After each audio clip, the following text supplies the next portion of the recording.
It's straight 90 minutes today. Thiago got injured, N'Golo Kante is injured. Mateo Kovacic is playing after 8 weeks of injury and COVID, just without any preparation in training. We want the games to come thick and fast because we're trying to create a style. We're trying to, play with intensity, and now we've been here nearly 2 months. We've had a chance to look at all the teams from sort of 3-4 different parts of the league, and it's been very interesting.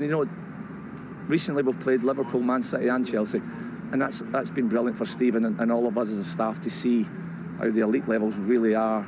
They're just a wee bit different. Would introducing the 5 substitutes help you quite a lot? That seems the most logical thing for you. But what chance do you feel there is of that happening? Zero chance. Zero. But we are the only league who plays in winter, which I love. But we're not protecting the players because we're the only league with not 5 changes. We are struggling, but who cares? We'll come to that. Well, another impressive performance from Chelsea that they needed in many ways, but it was the substitution, wasn't it, of Romelu Lukaku that made the difference? Without doubt, it was a game changer, Gary, because Aston Villa had it far too easy and were the better team, I thought, in that first half. Pulisic played as a false 9, didn't work for them at all. The 2 centre halves, Konsa and Mings, had nothing really to think about in that first half. Balls were going into the box without any pressure. That was a ball that someone should be running in behind. No one was doing that. This is a superb ball as well from Alonso. No one really prepared to attack it. But half-time, all of a sudden, that changes. Konsa and Mings have now got a battle. And they weren't up to it. They got bullied, the both of them, by Lukaku. Give, go, and he did that for the whole of the second half. All of a sudden, they've now got a threat and something to think about in the box. That's exactly what they did. No thought other than get the ball forward, get the ball into the box, and try and get him on the end of it. That's a good ball in. Superb header, but Mings is left wanting. He should go and attack that ball. He doesn't.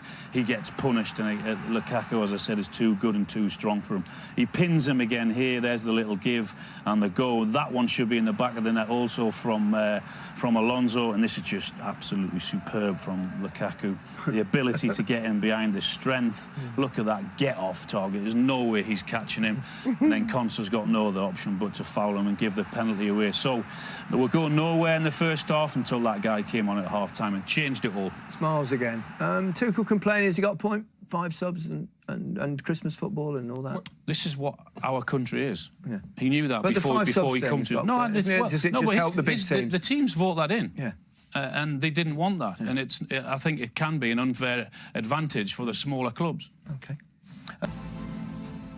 Well done, Rob. You completely changed the game when you came on. Were you a man on a mission, perhaps frustrated at having had to sit out the most recent games?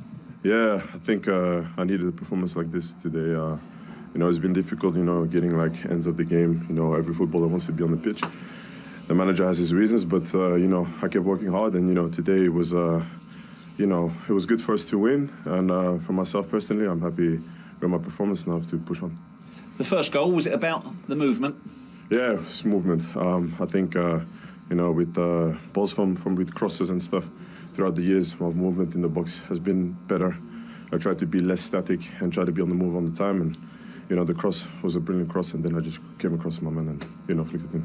And when you won the penalty, you just looked unstoppable. Nothing was going to get you. Yeah, I think that's preferably my preferred actions. Running into space and using my speed and my power, and then the defender did a contact, and Georgie finished it off for us.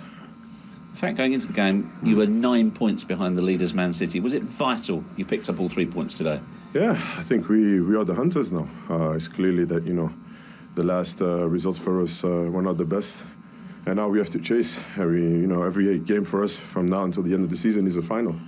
You have to treat them like finals because every game in the Premier League is very difficult. But today we won, and now we have to push on and keep chasing. Does it feel like you've made a bit of a statement? Level with Liverpool now, prove this is a 3-way fight. I don't know, I think today we had to do our job, we had to win the game. Aston Villa was doing really well in the last couple of games. Credit to Steven Gerrard and his staff and their players. They have a really good team. It was not easy for us. But in the end, our quality came through. And now we have to push on. We have to make sure that every game is a final, win, and that's it. You did your job. Good to see you back. Thank you, thank you. Well, they've won that final. Interesting comments. And not that you were on the bench and left out very often in any of your clubs. But can you empathise with that sort of point to prove that he had today? Yeah, because he wants to play games. He's been bought in for a lot of money. People questioned him when he came back to Chelsea, and he's been fit for a little while now. He had the COVID situation and the injury, but he wants to go out there, prove people wrong and score goals, and I think he showed that with his performance. He looked a bit more hungry today. Looked like he really wanted to get a goal.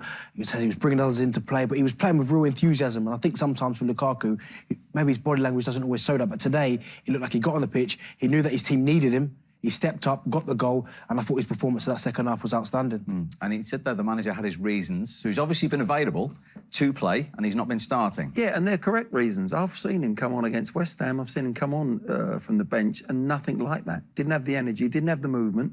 There was a lack of movement. And I think the manager's looking at him thinking, you're not ready, you're showing me you're not ready. He thinks in his mind he's ready, but go out there and do it on the pitch. Today, as Dan's just said, second half, he's trying to get on the shoulder, he's pinning people. He wanted the ball. He wanted the ball every single time. He was making runs that when it wasn't really realistic that the ball was going to come. But he looked eager. He wanted to show the manager, no, I'm ready. And he went and proved it tonight. And did you sense when he came on at half-time that straight away there was a seed of different doubt in Villa defenders' minds? Absolutely. I mean, as soon as he comes onto the pitch, they know... You know, he's like, look, he wants to run in behind. His movement was always, the timing was spot on. He dips in behind Mings there, and then, oh, there I am, in front. I don't know what Mings was doing there. He tried to body check him in the end. He beat him all ends up. Once you let the striker look at your number, you've got a serious problem. But Romelu's movement, if he wasn't getting it when he was pinning him, he was running in behind. Now automatically they go deep. Now he can see his number. Now he can see the ball when it's in the back of the net, and Mings is hopeless to that. You know, he just could not deal with him. We saw with the second goal as well. He comes short, he runs them in behind. You know, if you try and defend high up the pitch with Romelu Lukaku, he can run you in behind. He's got every asset, I believe, to his game. He just needs to continue to play on a regular basis. I was really interested to hear that interview because obviously they're not singing off the same hymn sheet. You know, the manager is obviously not playing him for a reason. What Glenn has mentioned there. But once he gets away, you just can't catch him. I mean, it's phenomenal. Cuts across there, just buying the tackle from Conze. He's almost saying to him, like, bring me down. I'll get a penalty for my team later on. And we talked, Glenn made a good point. I think I would have given him the pen as well, Glenn. You would have certainly done that, wouldn't you? Yeah, I think I would have done. You know, it was right. You know, they were still going to win the game if it was missed, but there shows great strength, and he knows what he's doing there. As Tim said, just holds him off, waits for the tackle, gets the ball on the outside of his body. Come and get it if you want. And I think I'd have given him the penalty. Jorginho's already had the one, right at the death of the game, and give him another goal maybe, and that would have set him on his way. Even when he's in that type of form, Lukaku, it doesn't even have to be a pass. It could just be like a hopeful clearance up the pitch into space. And because he's so strong like he did for the penalty there, he held up the defender, he's got too much pace, too much power. And as I said, he needs to put in these type of performances because I think if Chelsea got any chance of closing that distance between them and Manchester City, they're going to need him firing. Yeah, I think for the first goal, for his goal, the header, I think he must have made 6 movements. And in the end, he gets across Mings and gets his goal. But he wanted it before that. And that's when he's making that movement, he's as good as anyone. And that's why Chelsea brought him back. And that's what he was doing when he first arrived. I just think I don't know whether it was because of the COVID and the injury, he's had a little mind block where his movement stopped. But now, today, as I said, that was top quality centre-forward play. OK, let's hear from the man who hasn't been playing him and indeed introduced him today crucially at half-time. Here is the Chelsea boss, Tomas Tuchel. Thomas, what are your thoughts on that victory and how it came about? Well, it's a big victory. It's very hard to play here. And when you go 1 goal behind Villa Park, gets even more difficult. But the reaction was very, very good. Mentality was outstanding.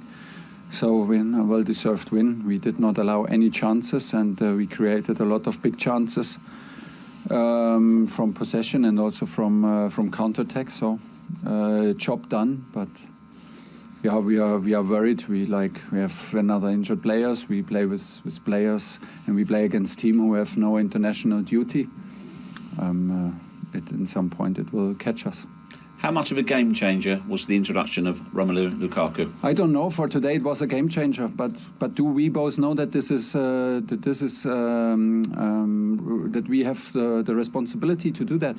We let Callum Hudson-Odoi play for 90 minutes because we need to change other players on the pitch. Who decides that? And so today he's the game changer. And maybe we do a big mistake here, letting players play from Corona and having 1 or 2 training sessions. But obviously they make us play, and so we play, and we play 2 more cup games, and we play against teams who prepare, who have games postponed, and who prepare 1 week these matches. Okay, so it's like it is, but this cannot be the right way. You're taking the challenge on, so when you pick up all 3 points today, does that give you satisfaction? The change you made at half-time and what you changed around as well? Yeah, but there's not enough changes for us. It's as easy as that. I mean, 5 changes were invented because of Corona. Whole Europe has 5 changes, but whole Europe has a winter break, and we play through. And on which shoulders we put it? On the players' shoulders. Okay, so this is the result. Now they make us play all the time, even if we have COVID or something else. And now we have new injuries, and this will not stop. Well, you can hear his frustration, but it was a big day for Romelu Lukaku. And Glenn, you've been having a look at Chelsea in the first half with Pulisic compared to when Lukaku came on. Yeah, I mean, as we've been saying, it was a completely different performance from Chelsea. There's no doubt about it. This is the examples of there was nobody to hit. To get a cross in there, you had to be perfect. The ball had to be, you know, you're not having to hit an area, you're having to hit a spot on. And they're small lads, and Villa were coping. You know, they get to the byline here again, there's nothing to be picked out, really. It's a tough cross. Second half, of course, with Lukaku now, look, getting on the back of defenders. Oh, Darren, you're a little bit disappointed. Yeah, he didn't head that. I think he gets in on that one. Yeah. And then again, he's made that sort of movement that we're talking about, but he gets across the front of Mings. And it gave Chelsea second half an option to put crosses in the box. And I think that was why he was brought on.